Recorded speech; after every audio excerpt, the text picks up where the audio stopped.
shared with Mrs. Grant when I received the invitation, it came at a time that I was reflecting on the memories I shared with my mother, the jewel that God gave me. So it came at a perfect time.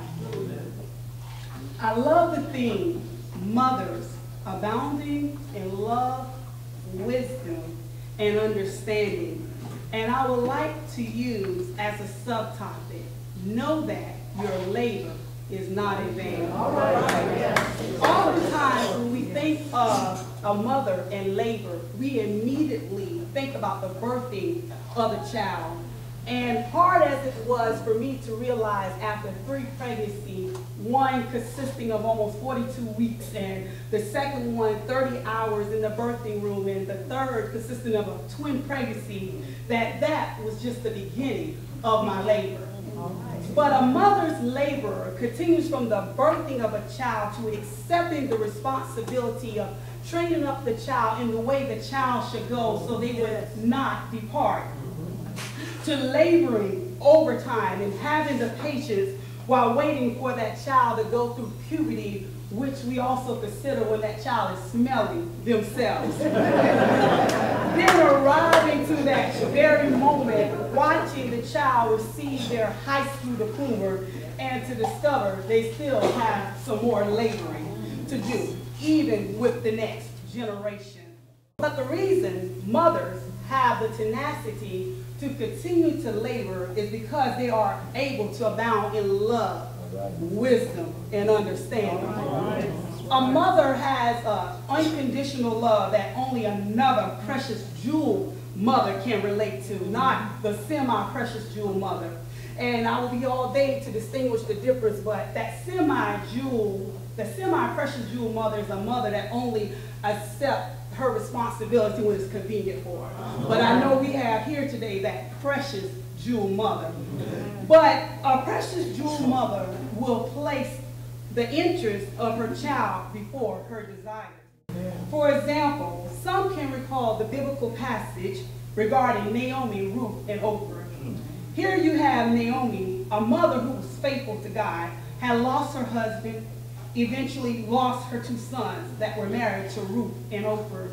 Naomi looked beyond the reality of being alone to advising her daughters-in-law, which I would like to consider her daughters-in-law, to return to their families. She wanted the best for them, despite feeling as though God had forsaken her to Naomi and followed her to her home.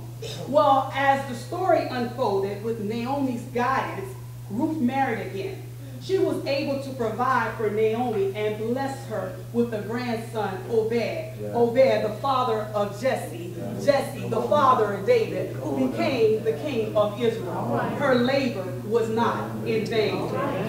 A mother abounding in wisdom is another special gift that mothers are blessed with.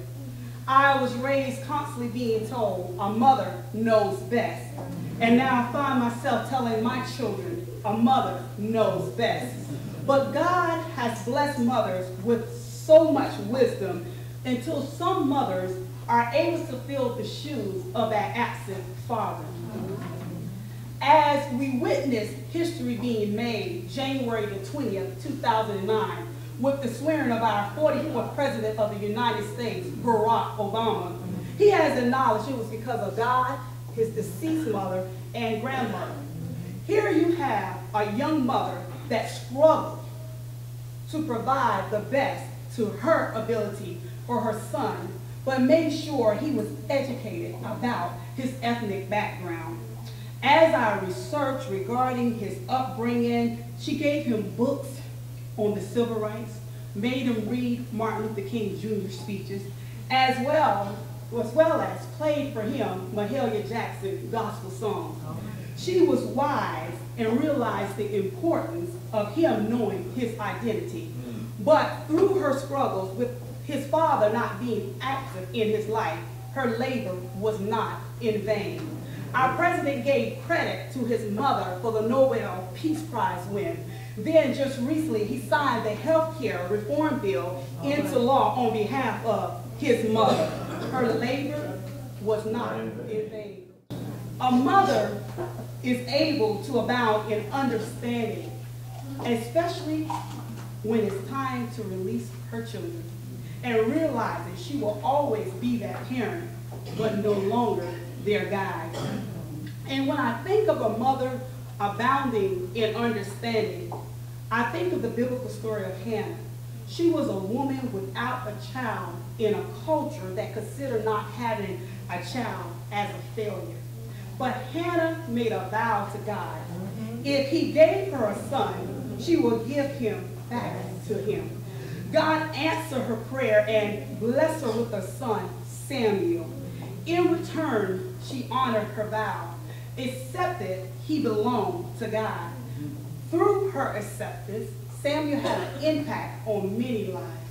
Her labor was not in vain. So, for my mothers who are present here today, though your journey may not be like Naomi, though your journey may not be like President Obama's mother, though your journey may not be like Hannah, and your story may never make it to publication for the world to read, but your labor is not in vain.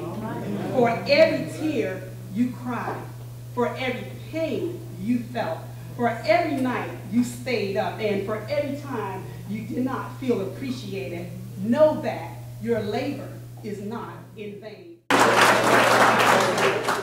that reason, you are very valuable. In addition, God considers you worthy to be impregnated with His child, to carry His child, to nourish His child, and train His child to advance His kingdom.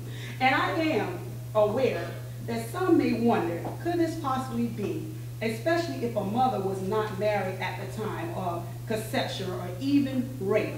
And I believe the answer is yes. Therefore, the act was a sin, but the child is still a blessing. Therefore, continue to hold your head up high and know that you are precious as well in the eyes of God. And for my men who are present, continue to appreciate the jewel God gave you, whether it's your mother, your grandmother, your aunt, your sister, but that woman God allowed to mold and shape you into who you are today. In closing, mothers, continue to labor and know you are able to do all things through Christ who strengthens you. And for this reason, your child will be able to sing, "My mother prayed for me. She had me on her mind. And she took the time to pray for me. I'm so glad she prayed." And I will continue to say, as a former rebellious teenager, my mother prayed for me. She had me on her mind. And I'm so glad she took the time to pray for me. Her labor was not in vain. Happy Mother's Day.